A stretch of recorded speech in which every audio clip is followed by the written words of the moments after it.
Bismillahirrahmanirrahim. Bismillahirrahmanirrahim. Assalamualaikum warahmatullahi wabarakatuh. Al-Fatihah. Bismillahirrahmanirrahim. Ya karam.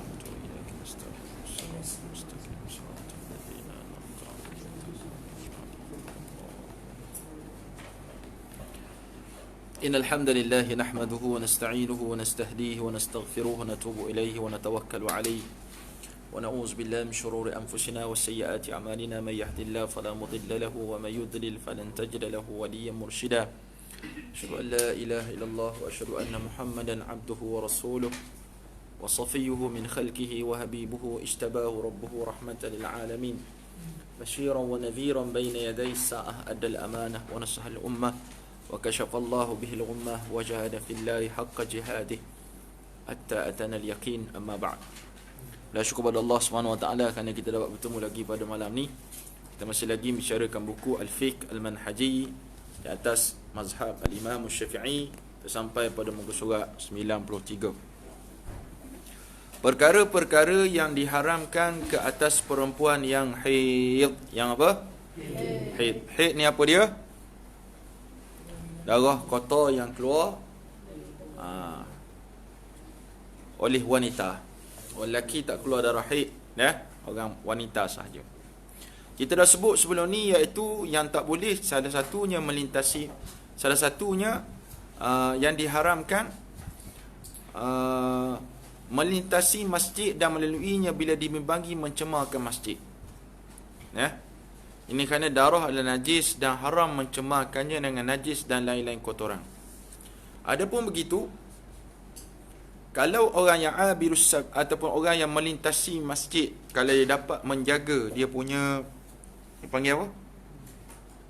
Dia punya kotoran darah tu tidak menitik. Zaman sekarang dah canggih alatan dia, tidak menitik, maka boleh, seperti mana kita dah bahas sebelum ni, Sayyidatuna Aisyah radhiyallahu anha, Nabi SAW minta dia pergi ambil barang dalam masjid. Maka dia kata pada Rasulullah, muka surat 92 tu, Ya Rasulullah, sesungguhnya saya dalam keadaan haid, datang bulan. Maka jawab Nabi, sesungguhnya haidmu itu bukan di tanganmu. Maknanya tak ada masalah untuk pergi sekejap dan ambil. Tapi kalau dibimbang kotor, ceceh-ceceh sampai ke kaki darahnya, maka haram dia lalu dekat dalam masjid. Luar masjid boleh lalu? Boleh, tak ada masalah. Yang kedua, berpuasa. Haram berpuasa bagi orang datang bulan. Saya sayang sangat puasa ni ustaz, saya nak puasa juga. Haram. Puasa juga? Haram. Dah, dia boleh makan tak? Boleh. Tapi ustaz, dia tak nak makan. Tak apa, jangan niat puasa dah. Dia hormat pada suami dia, dia hormat pada anak-anak dia, dia tak makan. Tapi dia dah diberi cuti oleh Allah Subhanahu Wa Taala, dia nak makan, silakan makan. Yang kita suami jangan pula tumpang syafaat sebab isteri haid, dia pun tumpang haid sama. Tak boleh. Hukumnya haram. Tidak aruh bagi perempuan yang berhaid menunaikan puasa sama ada fardu atau sunat. Faham tak, Hafiz? Isteri kalau datang haid boleh puasa tak? Isteri awak tak nikah ke tak? Tak boleh berpuasa. Dalilnya riwayat Al-Imam Al-Bukhari dan Imam Muslim daripada Sayyidina Abi Sa'id Al-Khudri radhiyallahu anhu, Rasulullah sallallahu alaihi wasallam bersabda mengenai perempuan, dan baginda ditanya tentang makna kekurangan agama orang perempuan. Baginda bersabda, tidakkah bila dia berhaid ia tidak bersembahyang dan tidak berpuasa? Itu sedikit kekurangan yang wujud bagi wanita. Namun kekurangan ini bukan maksudnya perempuan ini lebih rendah martabat daripada lelaki, tak. Maksudnya ada benda yang perempuan ni tidak setara dengan lelaki. Maka bersyukurlah. Ni ada Allah, apa lelaki tak haid juga, kenapa kami je haid? Ada orang macam tu pula. Nampak? Kalau lelaki haid, bayang muka Imran haid macam mana. Tak tahu nak cakap. Imran buat apa lah tandas nama, dah pakai pampers contoh. Pelik sangat. Bila lelaki orang perempuan itu biasa. Boleh faham? Kena haid. Mu nak haid. Hukum ini telah menjadi ijma'. Apa ni ijma'? Ijma' maknanya apa? Uwais Al-Qarni. Apa makna ijma'? Ha? Allah berat nanang. Kesepakatan. Ijma' ni ijma'. Kesepakatan para ulama, perempuan yang haid hendaklah mengqada kembali puasanya setelah suci dan dia tidak wajib mengqada semayang. Puasa kena qada. Contoh kita puasa 1 hari bulan 10. Contoh. Dia pun puasa 1 bulan 10, 2 bulan 10, 3 bulan 10, 4 bulan 10 datang haid. Dan dia biasa haid 7 hari. 4 sampai 11 dia tak puasa. Kemudian 12 hari bulan, 11 bulan, malam tu dia suci dah, 12 dia boleh puasa. Boleh puasa? Okey, habis puasa sebulan di bulan Ramadan, raya hari pertama, raya kedua tu ataupun Syawal kedua, dia boleh qada dah dia punya puasa. Orang selalu tanya, ustaz, boleh tak saya nak gabung puasa wajib dengan puasa sunat?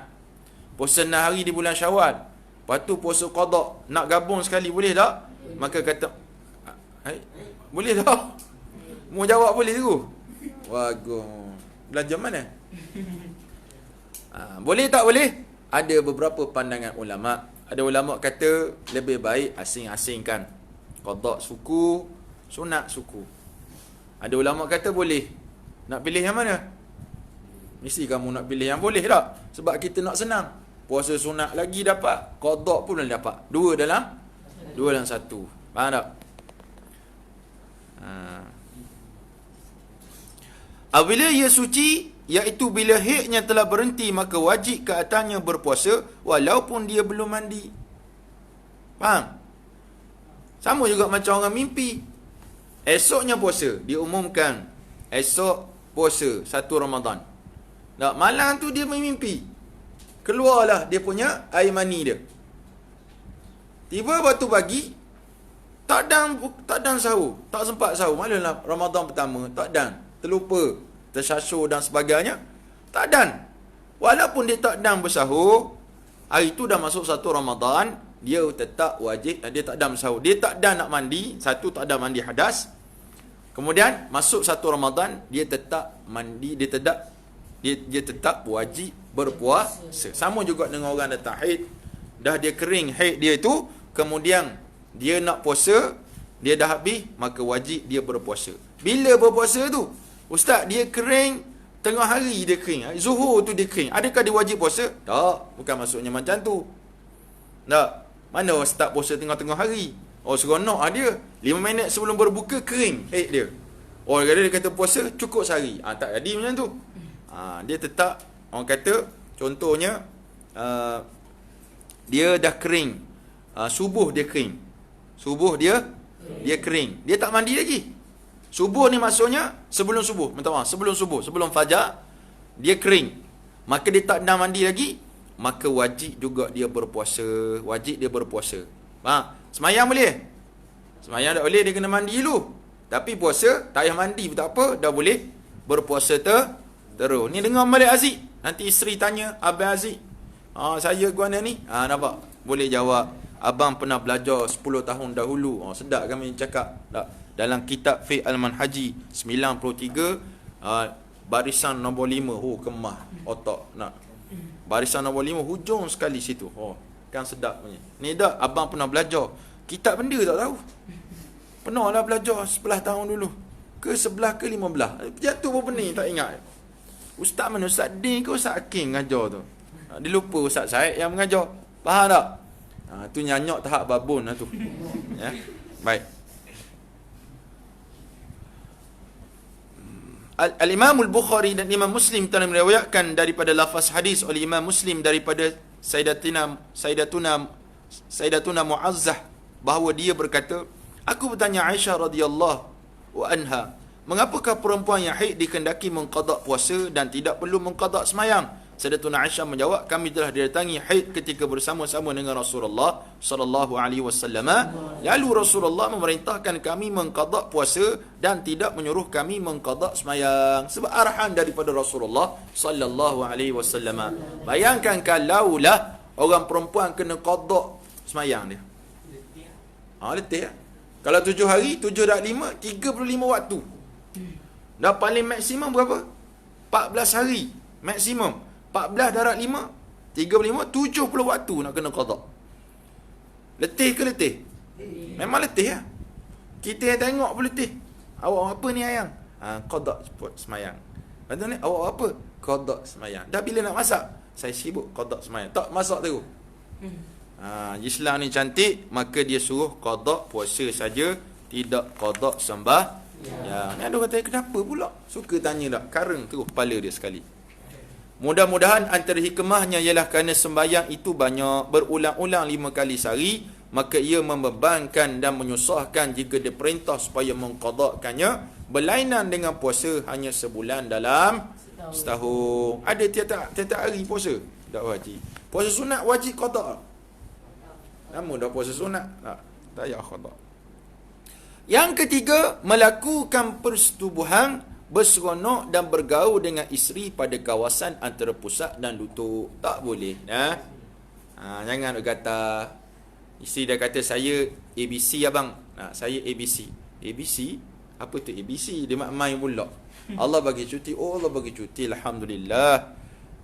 Yang dengar tu Allah kata ya. Fa'tazilun nisa'a fil mahid. Maka hendaklah kamu menjauhkan diri dari wanita di waktu haid, iaitu tidak bersetubuh dengannya. Ni suami isteri saja. Faham tak faham? Faham. Kamu tingkatan satu yang nak bayang macam mana? Tak payahlah. Tak. Tu automatically. Tak. Ayam pun tahu. Takkan kita manusia tak tahu?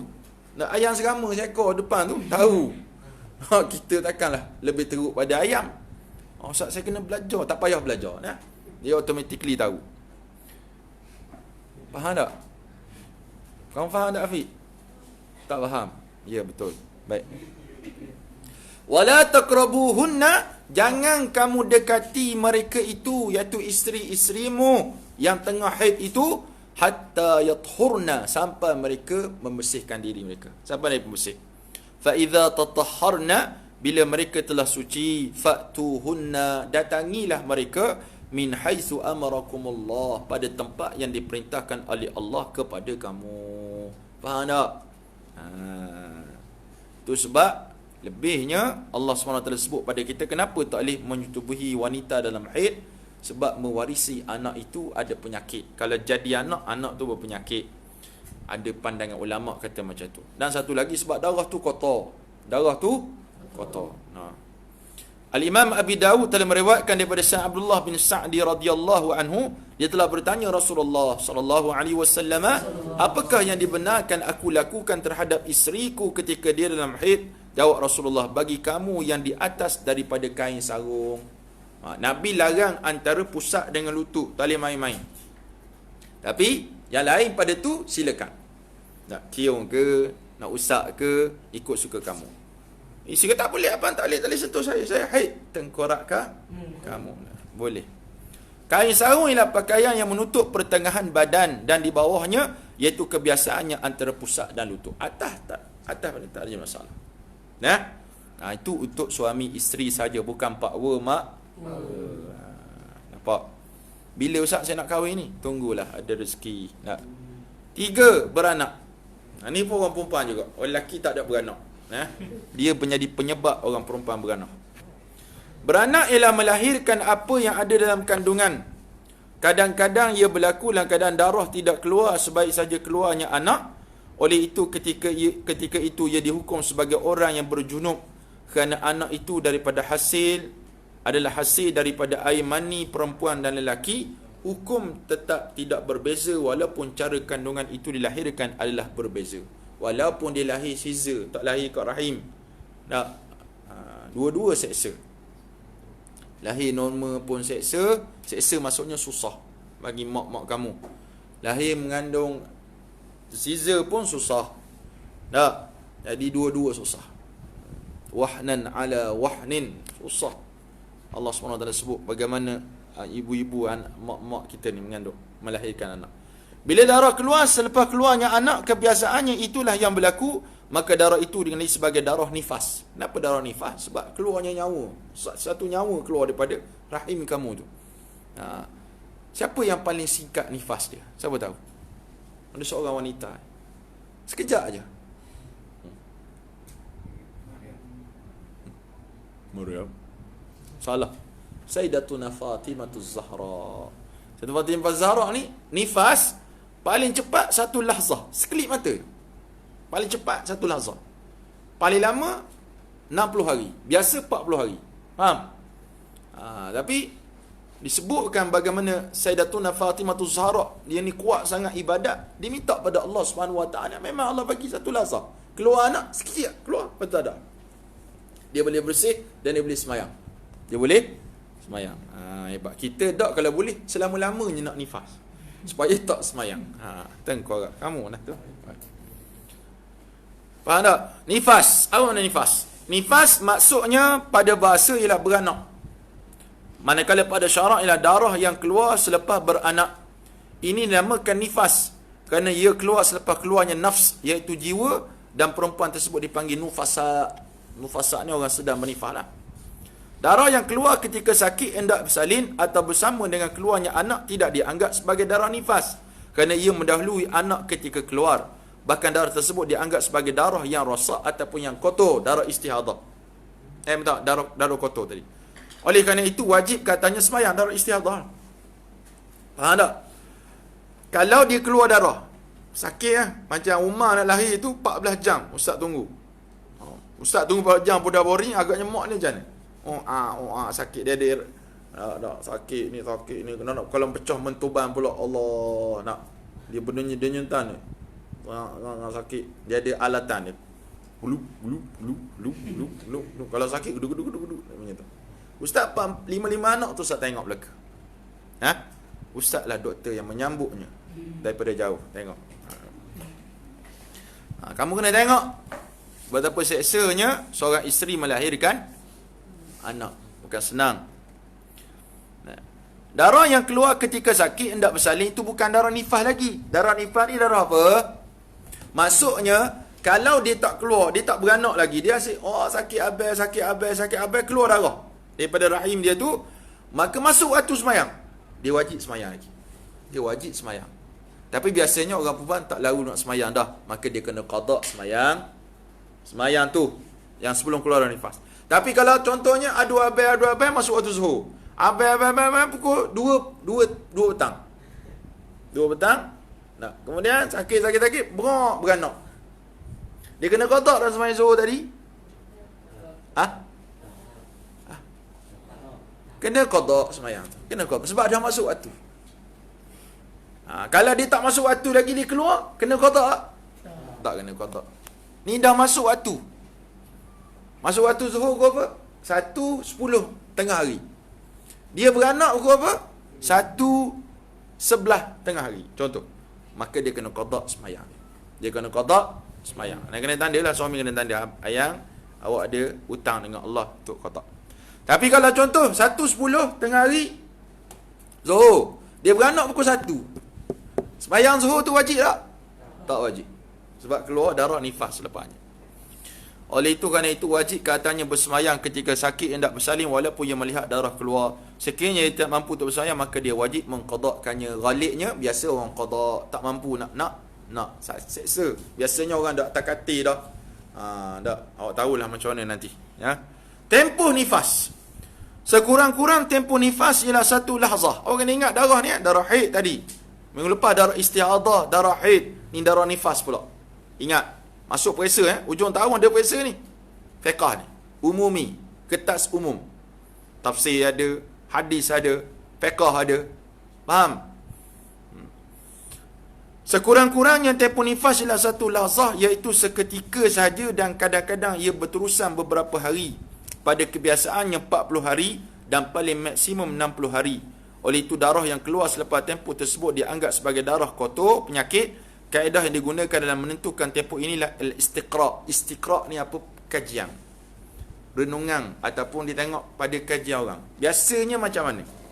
Tu panggil istiqra'. Dia tengok apa orang? Dia tengoklah wanita ni, para ulama dia kaji. Dia ada isteri kan? Isteri ni mesti ada kawan-kawan lain. Maka itu dari sudut kajian. Baik, perkara yang diharamkan ketika nifas. Para ulama telah bersepakat bahawa nifas ialah sama dengan haid dalam semua hukum-hukum yang berkaitan dengannya. Faham tak? Sama je.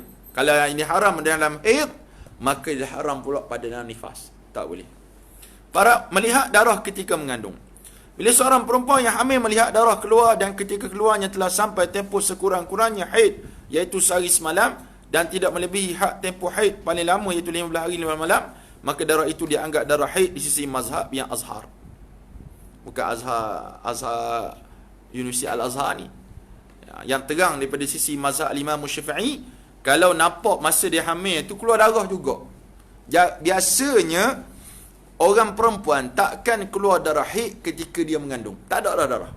Tapi ada juga orang yang keluar darah haid. Bila keluar darah haid, tengok cukup 24 jam. 24 jam ni bukan keluar sampai 24 jam keluar. Mapuh itu. Kering dia. Macam kena gigit dengan Dracula. Dia keluar contohnya, dia tengok-tengok, dia rasa rasa basah. Tengok kat dia punya, alah darah pula, darah. Dia tunggu. Pukul apa dia cam? Pukul 5 pagi dia tengok. Yang pagi dia tengok ada darah. Tak. Pukul 6 tak ada. Tak ada. Cek. Tak ada. Pukul 7 ada pula. Pukul 8 tak ada. Pukul 9 tak ada. Pukul 10 ada pula. Pukul 11 ada pula. 12, 1, 2 tak ada. Dia main gitu lah. Dah jenuh lah nak ngecek. Tak payah cek lah. Tak cerdik dah kamu. Cek dah tu. Mana mula pakai pampers tak? Kencing. Orang perempuan kencing. Dia akan tengok lah. Dia punya pampers tersebut. Ada darah tak ada darah. Dia kena kira. Itu sebab anak-anak untuk Allah SWT sekalian, ada ulama menafsirkan ataupun mentakwilkan bahawa dalam tempoh tersebut jangan sembahyang lagi. Jangan sembahyang. Itu sebab orang perempuan banyak juga yang kena qada. Kalau dalam tempoh bertenang macam tu, dia kena qada sebab dia tak tahu betul darah haid ataupun tidak. Kalau darah haid, tak apalah, dia tak sembahyang. Kalau bukan darah haid, maka dia wajib qada sembahyang tersebut. Sekiranya darah itu dilihat kurang daripada sekurang-kurangnya tempoh haid atau melebihi tempoh haid yang paling lama, maka darah yang kurang dan yang lebih tempoh itu dianggap darah istihadah. Maka hukumnya dipakai sebagai hukum darah istihadah dari sembahyang dan lain-lain. Menurut sebagian ulama, darah yang dilihat oleh perempuan ketika hamil itu dianggap darah istihadah. Ada juga ulama kata, kalau orang perempuan keluar darah, itu darah istihadah ketika dia mengandung. Secara mutlak, walau bagaimana sekalipun keadaannya dan bukan darah haid. Ini kerana lubang tempat keluar haid akan tertutup ketika hamil, dan inilah kebiasaan dan kebanyakan yang berlaku. Sekiranya perempuan hamil keluar darah haid, maka ialah perkara yang sangat jarang berlaku. Ada juga ulama kata itu bukan darah haid. Jadi kalau ada pandangan macam ni, boleh tak kita pakai pandangan ni? Boleh. Sebab dalam mazhab Imam Syafi'i juga. Sebab sangat jarang, nadir. Nadir maksudnya jarang. Jarang-jarang berlaku orang perempuan keluar darah haid ketika dia sedang ternak ayam serama, sedang mengandung. Baik. Tempoh mengandung. Kena belajar belakang ni. Jenuh Ustaz belajar. Nak jadi pandai, dia kena tahu lah. Tempoh mengandung. Sekurang-kurang tempoh mengandung ialah 6 bulan. Ini diambil daripada ayat Quran. Wa hamluhu wa fisaluhu 30 syahra. Dan tempoh hamil serta menyusunya selama 30 bulan. Kenapa Allah kata 6 bulan? Sebab Allah SWT sebut wa fisaluhu fi amaini, dan tempoh menyusunya lah 2 tahun. 2 tahun 24. 2 tahun 24 bulan. Wa hamluhu, tengok ayat tu. Wa hamluhu, dan tempoh hamilnya, wa fisaluhu, dan tempoh dia bercerai, tusunya 30 syahra, 30 bulan. Tolak 24 baki 6. Maka kata ulama di situlah diistinbatkan paling cepat mengandung 6 bulan. Mana 6 bulan boleh bersalin. Tapi biasanya anak yang 6 bulan lahir ni, dia masuk inkubator. Masuk dalam alat tu. Siapa nak masuk? Kamu nak masuk? Siapa nak masuk? Dia lahir tak cukup bulan. Siapa? Kamu? Cukup bulan? Cukup bulan? Tak cukup? Saya tak ingat. Memanglah tak ingat sebab masih kecil lagi. Bila ada juga yang mengandung sebulan pun ada. Ada tak? Ada. Lepas tu bersalin. Dia nikah masa umur dia, anak kandungan dah 8 bulan baru nikah. Lepas nikah, perut bersalin sebulan lepas tu. Ni ramai sekarang ni orang berlaku. Saya dah share dalam Facebook Ustaz. Ustaz pula dah. Tak. Berapa ramai orang buang anak. Setiap tahun berapa puluh ribu kes yang berlaku dekat Malaysia. Hasil daripada penzinaan. Ya. Jaga-jaga sikit lah. Tak kira siapa ni. Bila tempoh masa mengandung dan menyusui lah 30 bulan. Dan tempoh masa menyusu ditentukan selama 2 tahun. 2 tahun menyusu. Itu yang terbaik. Haulaini kamilaini liman arada an yutimma ar-radha'ah, kata Allah. 2 tahun tu yang sempurna bagi orang nak menyempurnakan dia punya penyusuan. Dah lebih pada tu boleh tak anak nak menyusu? Boleh. Tapi terbaik 2 tahun tu. Jangan bagi makan apa-apa. Main susu mak je. Tengok Muhammad. Tahkan body lah. Minum susu tu. Mana dia makan KFC? Ada dia makan KFC nampak dia makan McD je dah. Tak ada. Tengok. Hebatnya susu. Susu ibu ni, dia satunya dia banyak kelebihan. Apa kelebihan dia? Apa yang ibu makan, anak tu akan makan. Contoh ibu makan durian. Dia akan rasa susu tu kedurianan sikit. Kalau anak dia makan mi goreng, susu tu akan rasa. Semua akan rasa.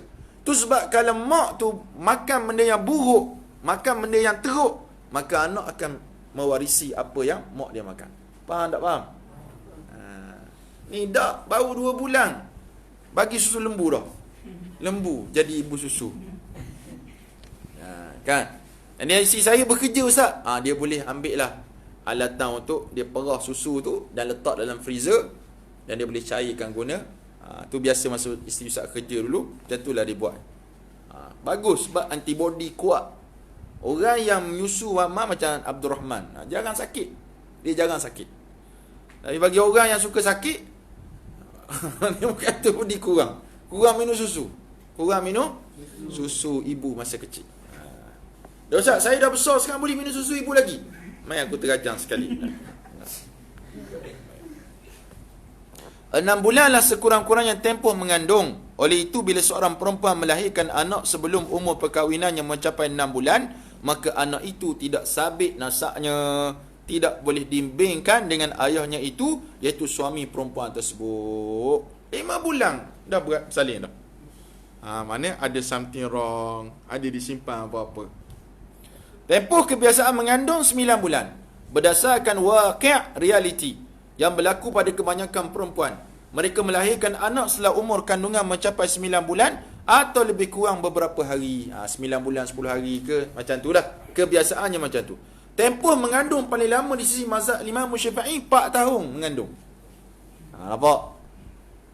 4 tahun bawa 3-4 kilo dalam perut tu. Macam mana perasaan? Awak balik nanti, esok ke sambil main tu, seikat butter kat perut. 3 butter. Cukup lah sejam antara pukul 5 sampai ke 6. Awak rasa apa perut awak? Belakang awak rasa sakit. Susah orang mengandung ni. Kasihani sikit mak kamu. Jangan deraka. Tu sebab wala taqul lauma uffin.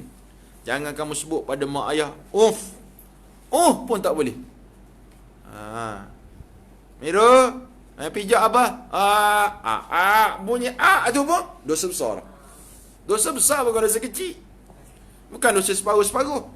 Imran cabut ubang mak. Allah tu pun. Ataupun disebut Allah disebut Allah. Tapi dalam nada yang tinggi, masa nak menengking, dosa besar.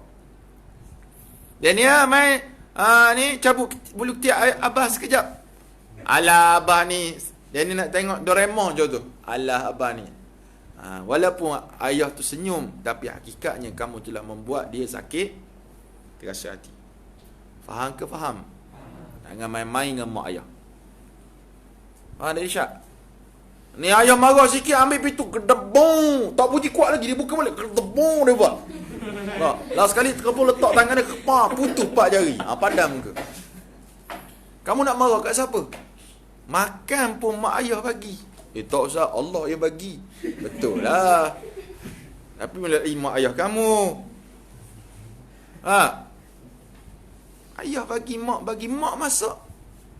So dalam kamu pun mak yang sidap. Tiba-tiba cakap kasar dengan mak ayah. Saya tak suka ayah saya Ustaz. Dia selalu pukul saya. Tak suka satu hal. Tapi dia tetap ayah kamu. Satu hal. Tak boleh tengking dia. Apatah lagi marah-marah dia. Tak pukul dia. Tu lagilah dahsyat. Bak kata orang kampung Ustaz, what you give, you get back. Apa yang kamu bagi, kamu akan dapat balik. Kalau kamu buat gitu kan mak kamu, anak kamu akan buat double triple lagi pada kamu. Siap. Nampak? Nampak tak nampak? Was. Ayah lambatlah jalan macam kura-kura. Siap. Kamu kan sangat kura, ular terus jadi. Habis. Ibu lagi lah. Ma radallahu illa fi ridha'il walidaini, kata hadis Nabi. Allah redha Allah ni pada redha mak ayah kamu. Malam-malam sikit. Ni ayah tu apa? Buat senyum walaupun kita letih. Terpaksa kita buat. Sebab apa? Ayah. Sebab mak. Ni buat kerja lebih sikit. Terus berkira boleh ya bagi RM1. Nak tengok ada elang raya. Masa besar kecil ada elang raya. Tak. Mak ayah dia suruh beli barang apa, dia tengah mendastik main-main apa, ayah dia suruh beli barang. Dia suruh beli barang, marah dia. Dah lah balik pula ucang, berterabur pula jatuh benda tu. Lagi dia marah. Dia pun tulis surat. Beli ni 10 sen, ni 10 sen, ni 20 sen. Dia pun hantar. Panah kena kat pokok dekat tepi ayah dia ambil tengok. Baca. Waktu tu dia tidur merajuk, ayah pun tulis. Upah membesarkan kamu percuma. Bagi makan kamu percuma. Ni percuma. Last sekali semuanya percuma. Sedih tak? Kita pun sedih. Bayangkan tengok elang tu. Mestilah menangis. Faham?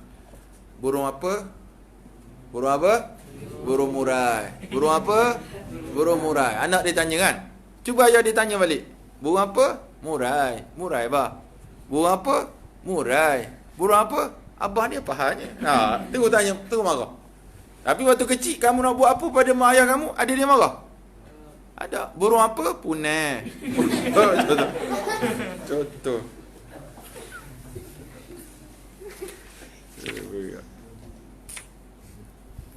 Tempoh mengandung paling lama di sisi mazhab Imam Syafi'i 4 tahun.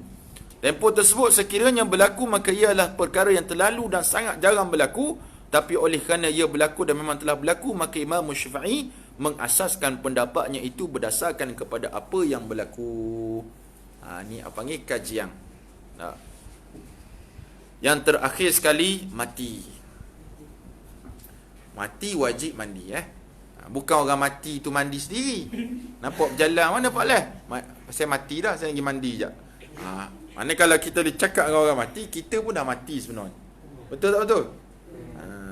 Macam kita pergi kubur, kita bagi salam, Assalamualaikum ya ahli diyar minal muslimin wal mu'minin wa inna insyaallah bikum lahikun wa nas'alullahu lana wa lakumul afiyah. Tu bahasa Arabnya.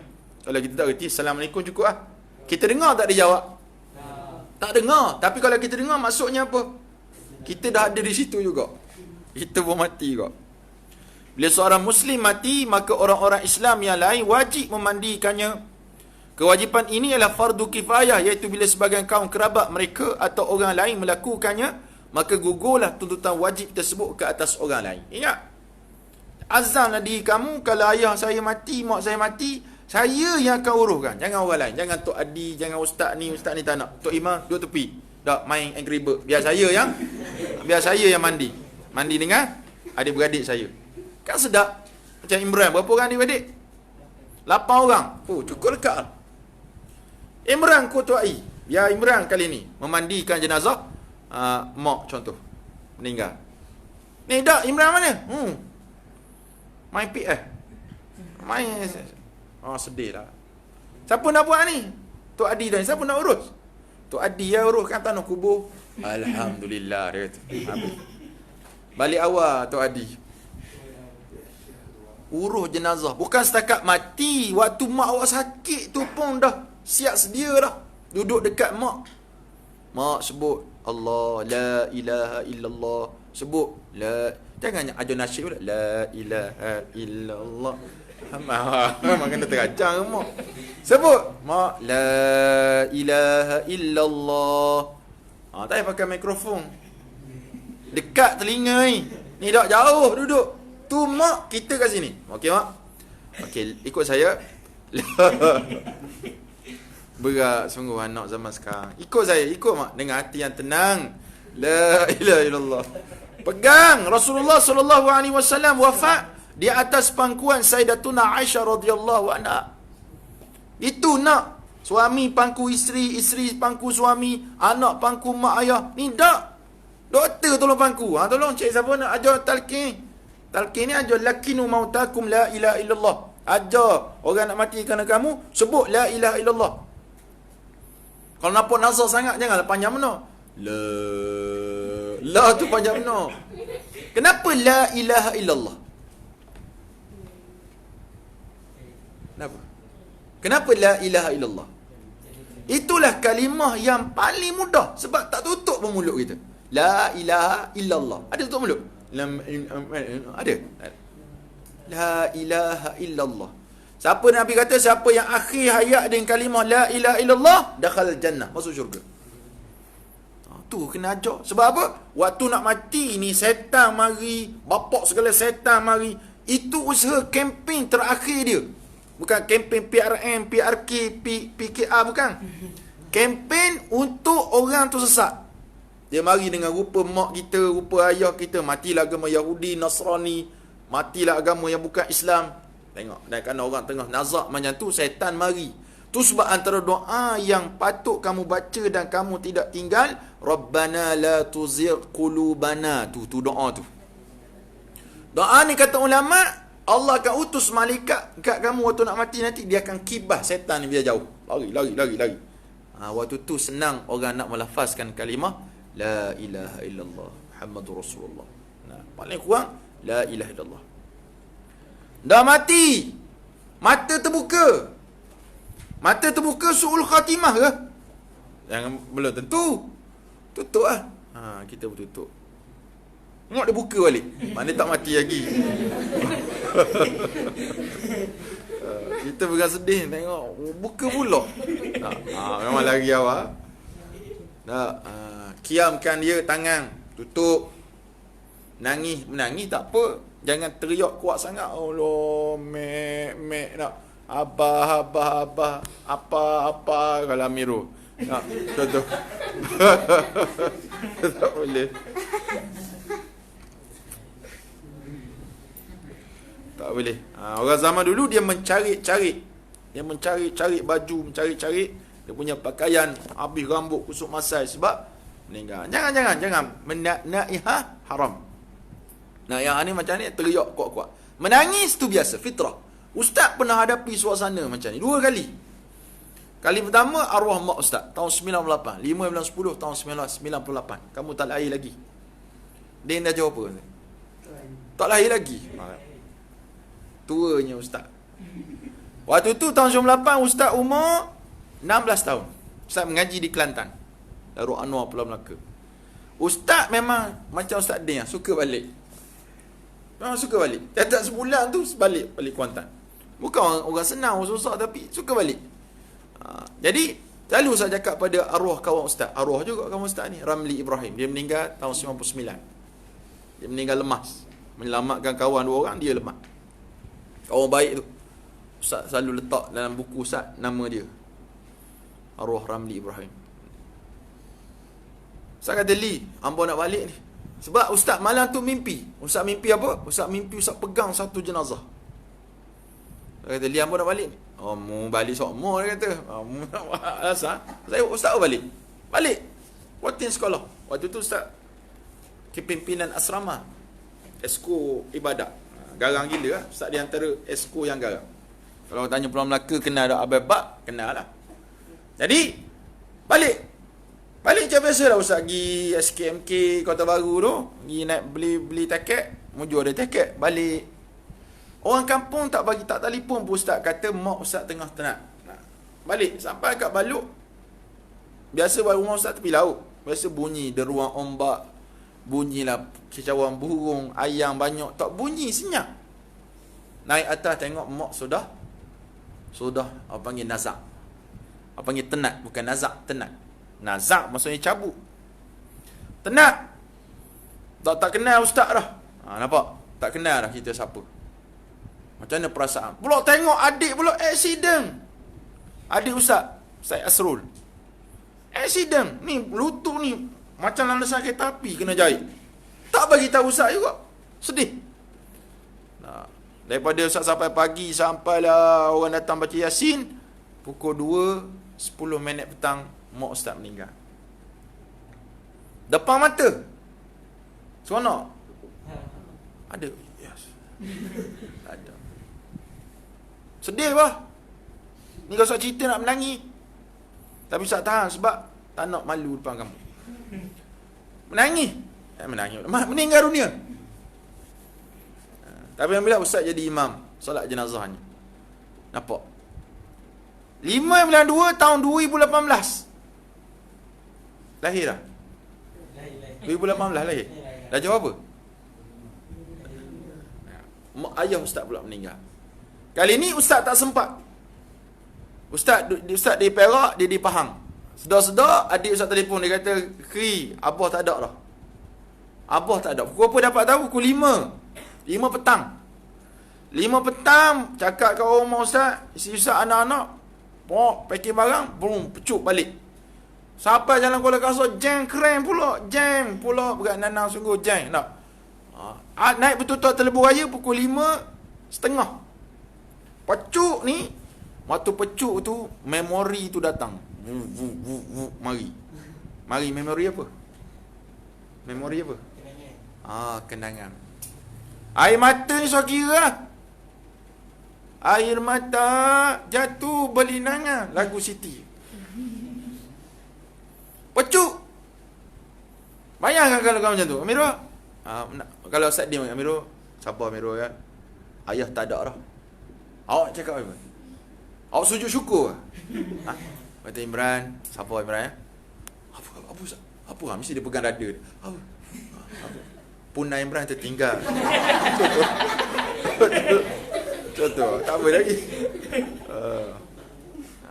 Kalau ayat. Ni contoh yang jauh-jauh. Dennis. Apa nama? Ni Undertaker. Bayang. Pecut. 5 jam siapa? 5:30, 6:30, 7:30, 8:30, 9:30, 10:30. Bukan pukul 10, kat 11 sampai. Dah sampai, dah tanang dah. Ustaz tak suruh tunggu Ustaz. Kebumikan cepat. Ustaz pergi semayang atas kubur seorang. Beremang bulu roma. Nak. Rasa macam ramai jemaah kat belakang. Nampak. Sedih. Kamu ada ayah lagi? Nak ayah mati? Nak? Mak? Ada lagi? Mati bila? Ada lagi? Nampak? Jadi Ustaz harap kamu mati ni mewajibkan kita memandikannya sebab dia mati. Dan fardu kifayah. Kalau tak ada orang mandi satu tempat, kampung Mamat namanya. Mati seorang nama Mamat. Tak ada orang urus jenazah dia. Satu kampung tu dosa belaka. Tapi ada seorang tukang mandi, maka yang lain tak dapat terangkat dosa.